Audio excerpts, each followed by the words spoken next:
Cars Channel News and Review Car.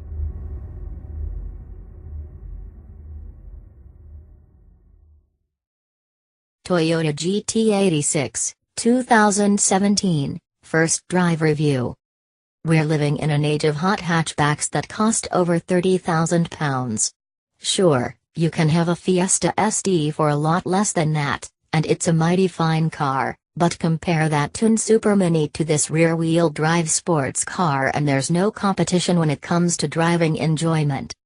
But while it's fun, engaging and fast, the GT86 is also effortlessly live-withable and extremely easy to drive. Even, it turns out, when you're driving on sheet ice. Putting the Toyota GT86 on ice.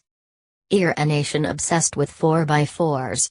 We convince ourselves that, while we rarely need the extra traction, it's nice to have just in case. And yet, you look around the car parks, motorways and driveways of northern Finland, which is essentially buried in snow for 5 to 6 months each year, and you see fewer 4WD cars than at your local Waitrose in the height of summer. Admittedly, you don't see many rear-wheel drive sports cars either, and I'll admit that the idea of driving one on roads less grey than a greased-up mirror made me feel rather anxious. The reality is far less frightening than expected, though. Sure, you can coax wheel spin out of the GT86 practically whenever you want, but the car is so communicative that it's really easy to feel the point at which you're running out of grip and gently soften that right foot. And if you do push it too far, the VSC, Vehicle Stability Control, is there to keep you away from any ditches and really only ever feels intrusive if you're pretending to be kin block. Toyota GT86, sporty but comfy. You're never short of feedback from the car or the road, but that's not to say this is a hard, unforgiving car. It's actually a lovely place to be, walking the tightrope between refinement and raciness with real aplomb. We'll have to test it on UK roads to be sure, but I have little doubt that spending a whole day at the wheel will leave you with little to no discomfort. I'm particularly keen on the seat, which is snug and cosseting, but not tight or inhibiting as many sports seats can be. Of course, the suspension plays a far greater role in how much of the road you feel, and it seems to find a real Goldilocks balance, smoothing out roughness but never leaving you unsure of how much grip you've got. The cabin's fairly quiet, too. Cruise along at 70 miles per hour and you'll have no problem at all hearing your passenger or the stereo. In fact, the car is almost too quiet for my liking. It's not something I'd complain about on the motorway, and it's not that you can't hear the car when you're being aggressive, it's that the noise doesn't really have much in the way character. Were I to buy one, I'd find it extremely difficult to resist the temptation of installing a deeper, roarier exhaust. It would be nice to see Toyota put one on the GT86's refreshingly short and simple options list, but I can see why it's erred on the side of civility. This is intended very much as an everyday sports car. And at least the company hasn't gone down the dishonest route of pumping a beefed-up engine sound through the speakers, as so many manufacturers have done lately. Toyota GT86, give IT the beans. But while buying a GT86 is buying a car that will make for a very pleasant commute, it's also buying a car that loves to race. Turn off the traction control, flick the steering wheel and give it the beans, and the back end will kick out, allowing a driver with the appropriate level of skill to slide the car through a corner. Admittedly, I got to do this on a closed, icy road, and doing so on a British B road is neither advisable nor legal, but the point is that a lightweight, rear-wheel driven sports car has dynamics that a Ford Fiesta just can't match, no matter how much power you give it. If you fancy a taste of the GT86's sporting credentials but are worried about turning all of the driving aids off and finding the limit of your ability to the detriment of your car and general well-being, Toyota has introduced a race mode, which makes the traction control far less interfering but does put it on standby so that it can rescue you should a real pig's ear develop.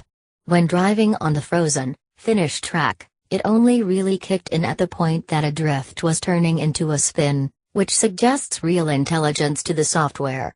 For people looking to explore the genuine capabilities of the car while keeping a shoot in reserve, this seems like an excellent mode. You want some performance figures, don't you? Well, the 2.0 liters, 200 horsepower petrol engine propels the GT86 to 62 miles per hour in 7.6 seconds if you've gone for the manual gearbox, or 8.2 seconds with the automatic. That's not lightning fast by current standards, but it's plenty fast enough, and the GT86's raison is driver engagement rather than outright speed, and on that front I think it's a real success. Sporty doesn't have to mean super fast. Toyota GT86, infotainment upgrades. As you'd probably expect, the new version of the GT86's tech upgrades also extend to the infotainment, which is now accessed via the so-called Toyota Touch 2 multimedia system. Truth be told, I didn't get to play with this a huge amount during my time in the GT86, what with all the trying to, not to skid it, but it's fair to say that screen is nice and bright and that the built-in sat-nav delivers clear instructions, both visually and audibly. The maps have built-in traffic alerts, speed limit warnings and speed camera locations, too, all super useful. You can obviously connect your phone via cable or Bluetooth, but neither CarPlay or Android Auto are supported here and, while neither system is perfect, that feels like a real oversight in 2017.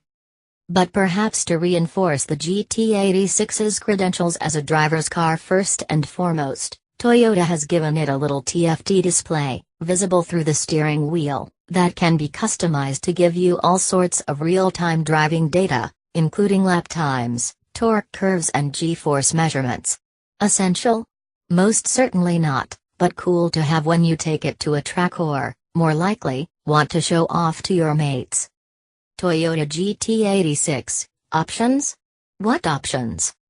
You remember I mentioned that the GT86's options list is refreshingly short? I wasn't joking. Essentially, all you need do is choose between the £26,410 standard version and the £27,560 Pro variant. The differences? Essentially a slightly snazzier interior and a little rear spoiler for the Pro. Your only other options beyond that are your choice of color. Red is free, everything else costs at least £545 more, and whether you want rear parking sensors and or a carbon finish for your mirrors. And, of course, you can swap the 6-speed manual gearbox for an automatic, but you wouldn't want to do that, would you? Don't get me wrong, these days an auto box can work brilliantly in a sports car, just not this sort of sports car. Toyota GT86, the early verdict. Without spending some serious time with the car on uniced, UK roads, it's impossible to deliver a definitive verdict on the GT86, but I will be hugely surprised if it doesn't deliver. Toyota appears to have done an exceptional job of combining real, genuine, DNA-level sportiness with the kind of comfort and refinement expected of any everyday car.